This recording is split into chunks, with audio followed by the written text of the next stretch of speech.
আজকে আমার বিপক্ষে গতবার ছিল শ্রদ্ধেয় নিশিকান্ত সরকার মহাশয়, এবার আমারই ছাত্র নির্মল সরকার।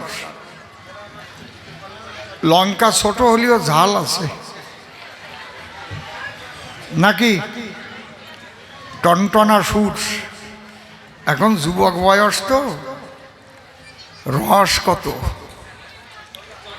কি গল্প যেন বলিস একটা, হ্যাঁ? কাঁঠাল আর পেয়ারা দুইটার তো ভালো হয়েছে।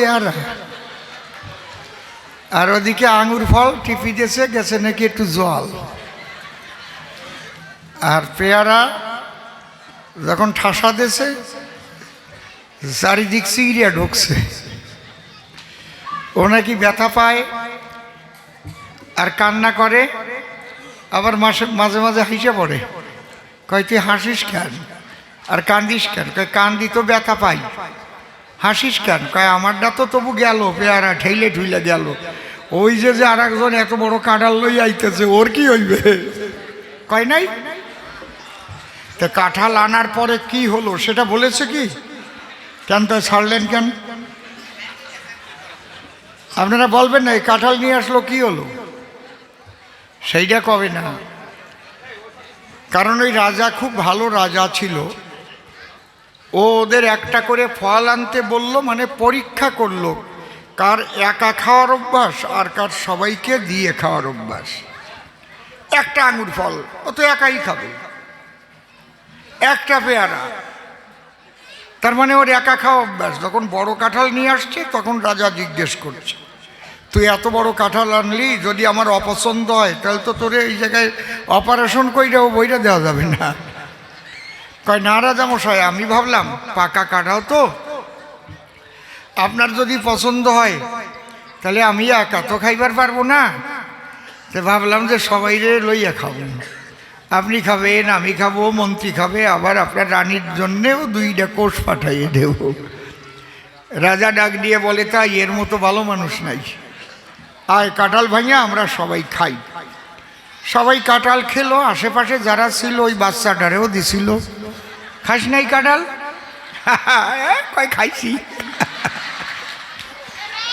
কিন্তু মাঝখানে যে মুগুরের মতো একটা থাকে না কাঁঠালের, ওইটা বাকি ছিল, ওইটা ওর পাশায় ঢুকাই দিয়েছে। দেখ এবার খুইলে দেখ। সেই জন্যে কয় নাই। আমার না এইসব বাজে কথা ভাল লাগে না, আমার লজ্জা করে কেমন। সত্যি এইসব বলা যায়, এইসব বলা যায়? বলেন আঙুর ফল টিভি দিল, ঢুকলো জল। কি বাজে বাজে গল্প। বসেন, আমি ওর জবাব দিচ্ছি।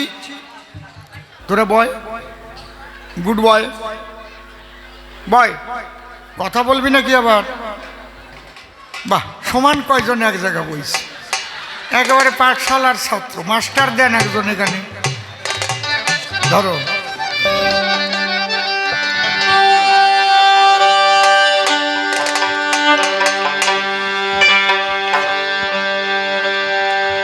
শাটা ঠিক মতো লাগাও।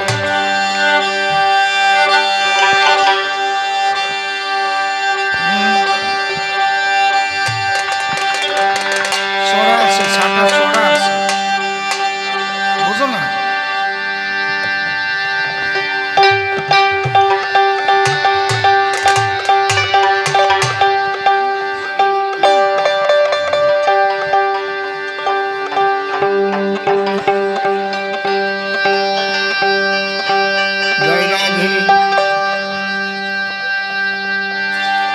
জয় জয় রাধা কৃষ্ণ নিতাই গৌরাম সীতা মাতা পিতা হরিচাঁদ গুরুচাঁদ প্রেমানন্দে। হরি হরি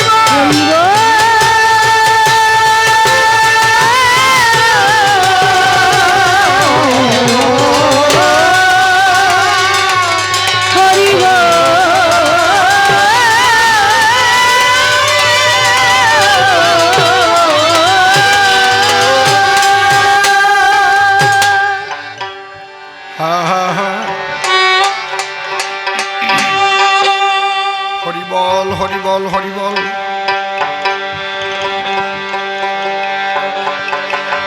দোতারাটা আউটে নেই, হ্যাঁ আউটে একটু বাড়িয়ে দাও। আর দোতারাটার টোনটা বেশি আছে, টোনটা কমিয়ে ভিতরে একটু সাউন্ড দাও, বড় বক্সগুলো একটু দাও। হরিবল হরিবল একটু দাও, সাউন্ড দাও। হ্যাঁ খুলবে একটু। হরিবল। ঠিক আছে। আমি তোমার কাছে যখন থাকি, আমার হৃদয়ে ভরে তোমায় ডাকি, ভরে তখন কত ভালো লাগে আমারে, তোমার কাছে যখন থাকি হৃদয় ভরে তোমায় ডাকি, তখন কত ভালো লাগে আমারে।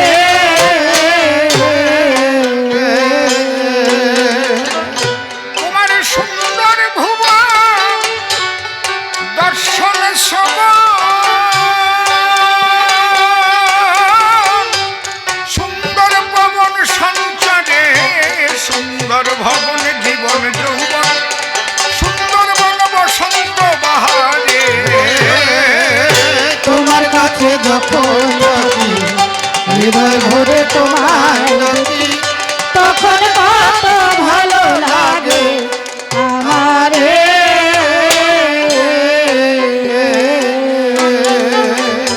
বসে শোনেন ভক্ত ভক্তা নারী নরে, সাধক তার গানের ভিতরে তার জীবন দর্শনের কথা উল্লেখ করে গেছে।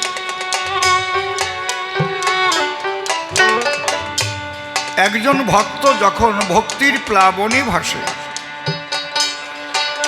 যখন তার ইষ্ট নামে সে মগ্ন হয় বসে, সে কৃষ্ণ ভজেন, হরি ভজেন, রাম ভজেন, যে যা ভজন,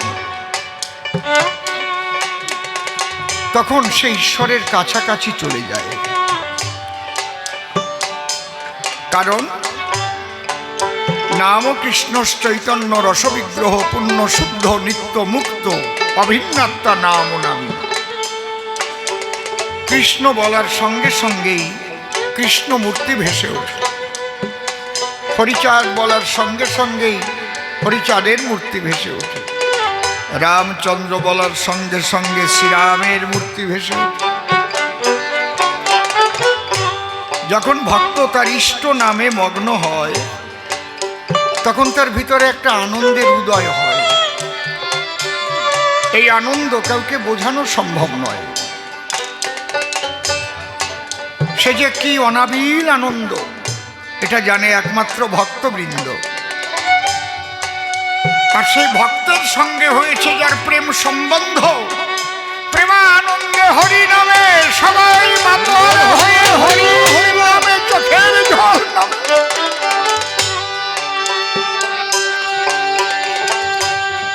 তখন সবকিছু ভালো লাগে, নিজেকেও ভালো লাগে, নিজের জগতের যেদিকে তাকায় সবই মনে হয় ভালো। তোমার সুন্দর ভুবন দর্শন সমান, ও দয়াল সুন্দর পবন সঞ্চারে, সুন্দর ভবন জীবন যৌবন, সুন্দর বন বসন্ত বাহারে। তোমার কাছে যখন থাকি হৃদয় ভরে তোমায় ডাকি, তখন কত ভালো লাগে আমারে।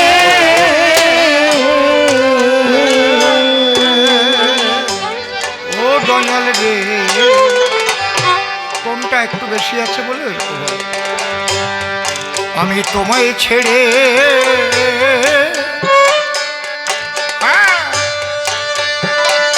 ঘরে যখন দূরে যাই,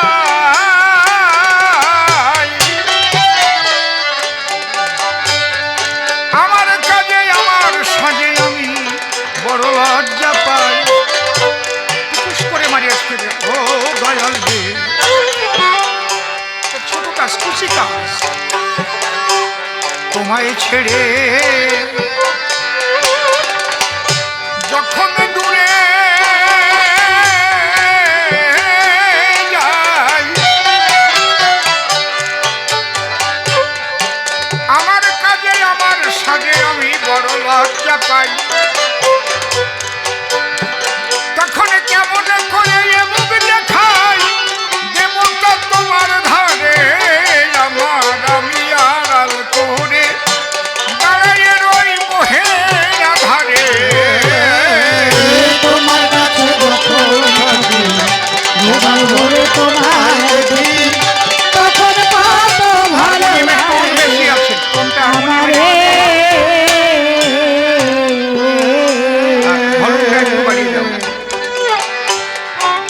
তোমায় ছেড়ে যখন দূরে যাই, তার মানে নাম যখন আমি করি না, নাম করলে যুক্ত হই, তখন বিষয় বাসনা মুক্ত হই।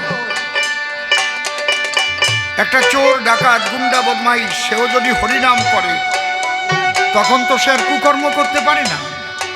কিন্তু যখনই নাম থেকে সে বিচ্যুত হয়ে গেল তখন কি হলো? তখন কিন্তু তার কাম, ক্রোধ, লোভ, মোহ, মদ, মাৎসর্য সমস্ত রিপু তাকে ঘিরে নিল। হরি বলো, হরি বলো। এই জন্য গুরুদেব বলে যায় নাম ভুলো না, নাম করো, নামটাকে জড়িয়ে রাখো।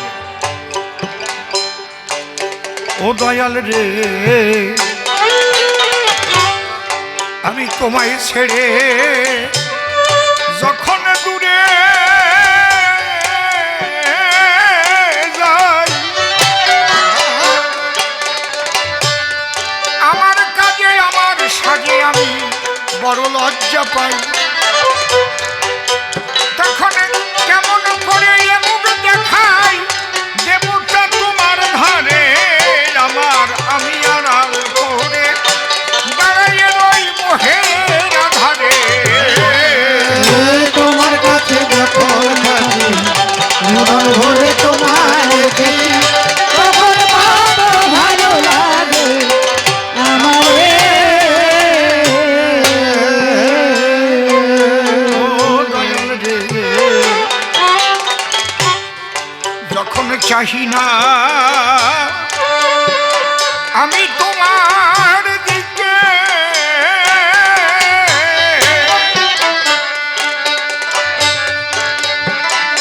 এই বিশ্ব জগৎ বিমুখ তখন আমার মুখ দেখে। ও দয়াল রে, বাবা বাবা বাবা, আমি চাহি না যখন তোমার দিকে,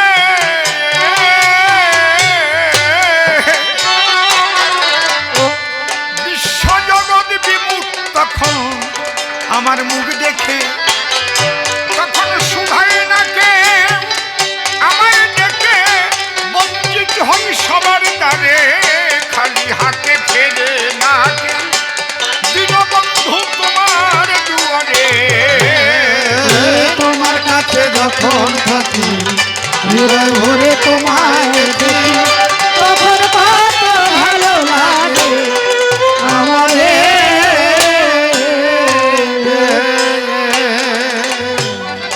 তুমি প্রভু হরে কান্দারি হো যা,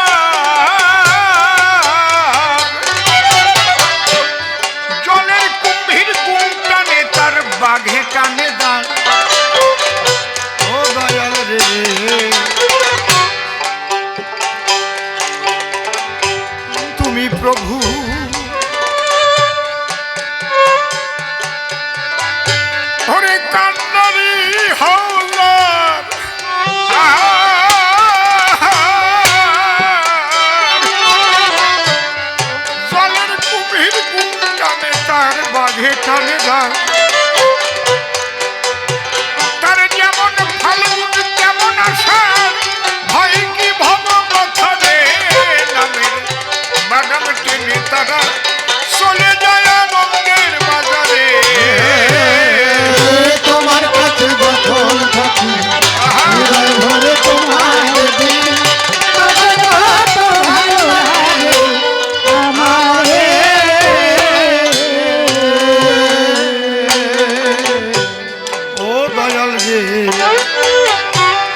আপনারা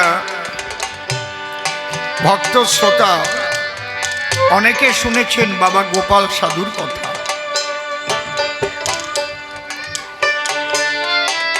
বর্তমান আমাদের যে ঠাকুর বাড়ি ঠাকুরনগর, আমাদের কেন্দ্রীয় প্রতিমন্ত্রী শ্রদ্ধেয় শান্তনু ঠাকুর মহাশয়,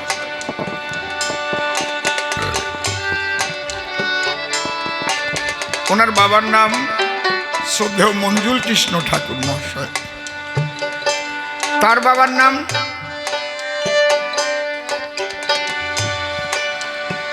পরম শ্রদ্ধেয় প্রমথরঞ্জন ঠাকুর মহাশয়, তার বাবার নাম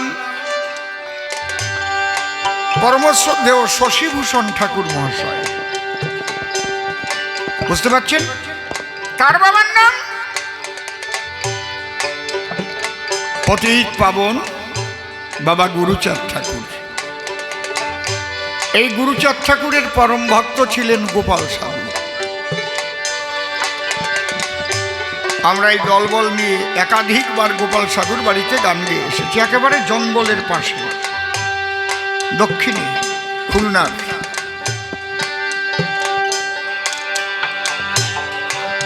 নাম হচ্ছে লক্ষ্মীখালী গ্রামের নাম।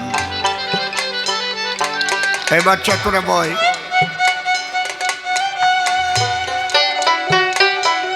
এক দাগে 1750 বিঘা জমি গোপাল সাধু।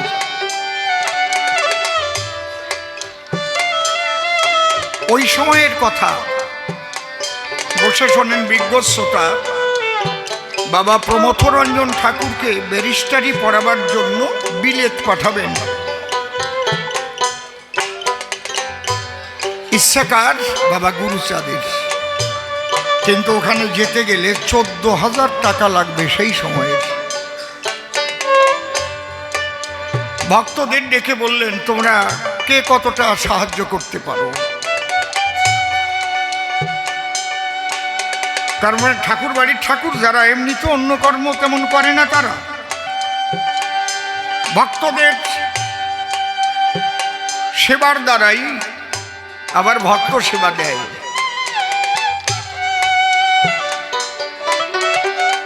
এইরকম সভা বসেছিল, সেখান থেকে কালেকশন করে 1400 টাকা হলো। লাগবে কত? 14,000। হলো কত? 1400। পাশে গোপাল সাধু বসা ছিলেন। গোপাল সাধুর একখানা গামছা পরা, হরিনাম হয়ে গেছে, এমনি উনি ধুতি পরতেন,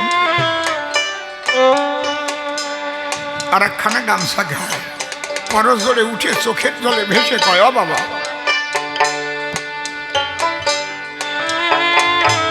তুমি ভিক্ষা করছো কেন? তোমার যে লক্ষ্মীখালী 1750 বিঘে জমি আছে। গোপাল সাধু বলছে গুরুচাঁদ ঠাকুরকে, গুরু ভক্তি কারে কয় একটু শোনেন। আর তুমি দালান দেবার জন্য 14,000 টাকা জোগাড় করে রাখছো না তোমার মার কাছে? গোপাল সাধু দালান দেবে বলে 14,000 টাকা জোগাড় করেছে। গুরুচাঁদ ডেকে কয়, গোপাল, ও জমিও তো আমার নয় আর টাকাও তো আমার নয়। তখন গোপাল সাধু চোখের জলে ভেসে বলে গুরুচাঁদের পাশে, বাবা একটা প্রশ্ন করি তোমায়, এই গোপাল কার? দুই চোখের ধার ছেড়ে দিয়ে বলছে, তুমি বলো এই গোপাল কার? গুরুচাঁদ দায় থেকে ভক্তদের সামনে বলে ডেকে, গোপাল তো আমার। বলে, গোপাল যদি তোমার হয় তাহলে জমি আর টাকা কি করে তোমার নয়?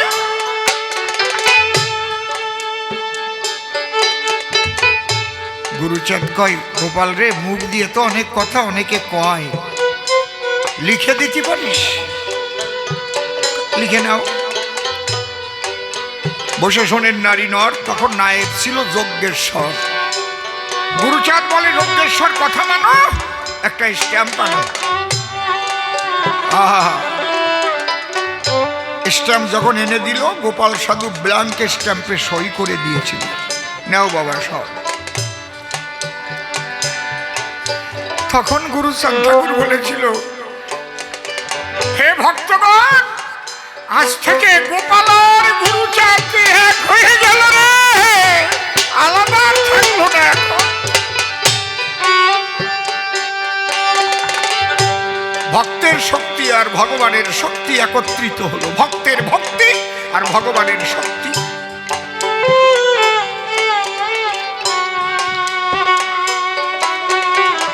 সেই 14,000 টাকা এনে দিয়েছিল, তাই দিয়ে বাবা প্রমথরঞ্জন ঠাকুরকে ব্যারিস্টারি পড়াবার জন্য সেই টাকা নিয়ে বিলেত পাঠিয়েছিল। আহারে, তাহলে দালানের কি হবে?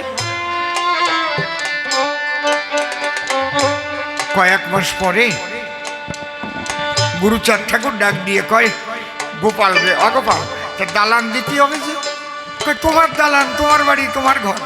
কয়, যাও কলকাতার থেকে ভালো মিস্ত্রি ঠিক করো, রাজমিস্ত্রি, আর বাড়ি যেয়ে ভিত কাটো। গোপাল কয়, ঠিক আছে বাবা, তোমার আজ্ঞা। উনি কলকাতায় রাজমিস্ত্রি ঠিক করিয়ে রেখে রওনা হলো বাড়ির দিকে। ওখানে গিয়ে জোন নিল, ভিত কাটা আরম্ভ হলো। কিছুটা ভিত কাটার পরে ওই মাটির ভিতরে, মাটির তলায় তখন 6টা ধনের মাঠ বের হলো, কোলা ভরা। গুরু তখন গোপাল সাধু করে, মানা যাক, তোরা আর কাটিস না, আমি একটু ঠাকুর বাড়িতে আসি। তখন ওরা কান্দি চলে গেল। বাবা, 6টা ধনের মাঠ উঠেছে। কয়, যে কয় টাকা ওই দালান করতে লাগবে তার একটা রাখিয়ে আর 5টা পুকুরে ছাড়িয়ে দাও। সেই 5টা পুকুরে ছেড়ে দিল, আর একটা দিয়ে ওই দালান দিয়েছিল। এখনো আছে সেই ধনের মাঠ, আমরা গিয়ে দেখে এসেছি, ভুর ভুর ভুর ভুর ভুর ভুর করে ওঠে। কত মুসলমানরা এসেছে ওইটা নিয়ে যাওয়ার জন্য, সাপে পাহারা দেয়, কেউ নিতে পারে না, বিরাট পুকুর। বুঝতে পারছো? গোপাল বলেছিল, বাবা দালান আমি করলাম, তুমি যেদিন যাবা সেই দিন গৃহপ্রবেশ হবে, তাছাড়া কিন্তু আমি দালানে ঢুকবো না। দাঁড়িয়ে বলি, সভ্য সবার ঠাই গুরুচাঁদার দেহে ধার থাকতে যেতে পারে নাই, তাই ওই দালানের মধ্যে আমার গোপাল কোনোদিন ছয় নাই, বাইরে টিনের ঘর বেঁধে বাস করেছে।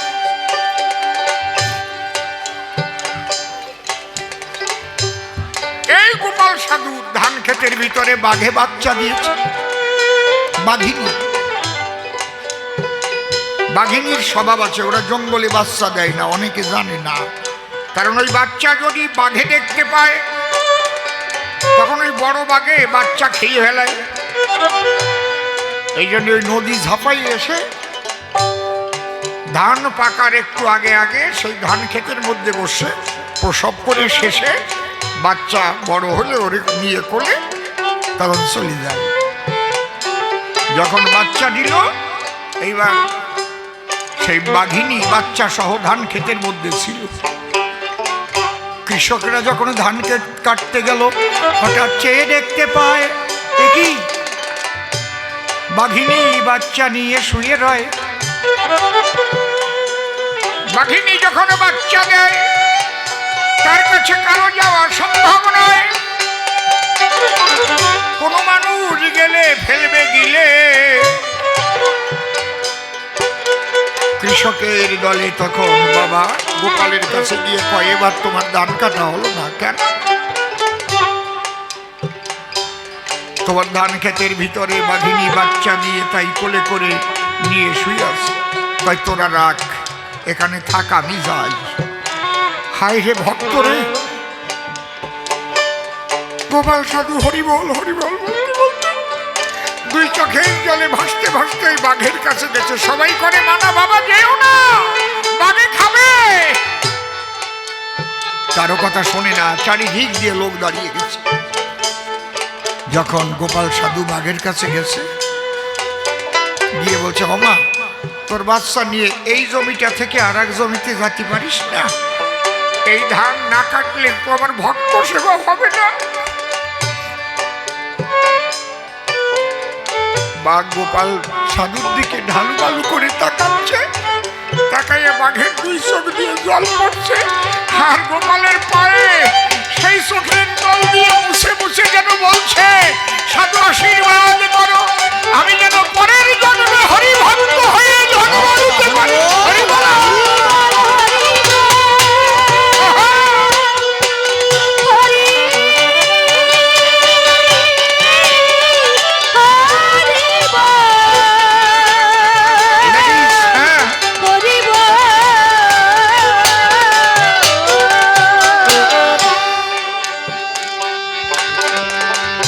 বাঘ বাচ্চা নিয়ে অন্য খেতে চলে গেল।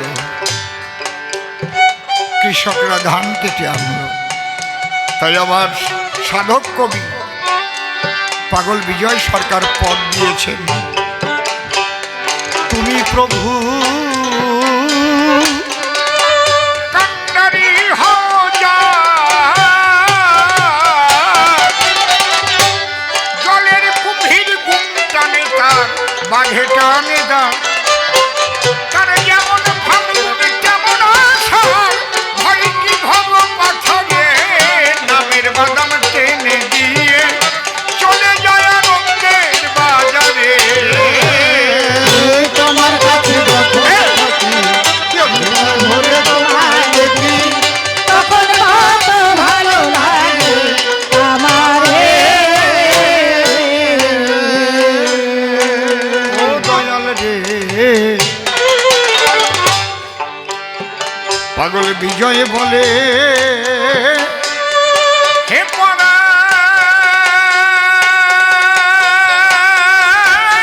প্রিয়,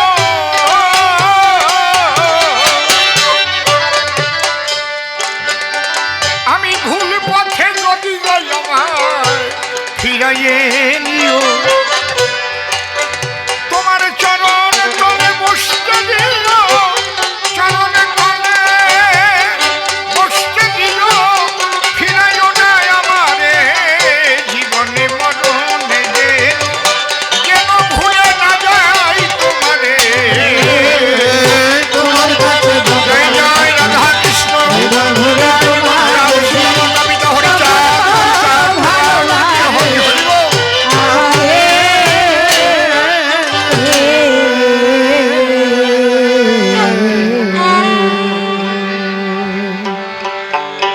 রাধা কৃষ্ণের যুগল পদ্ম হৃৎপদ্মে করে আরাধ্য শুদ্ধ চিত্তে প্রণতি জানাই।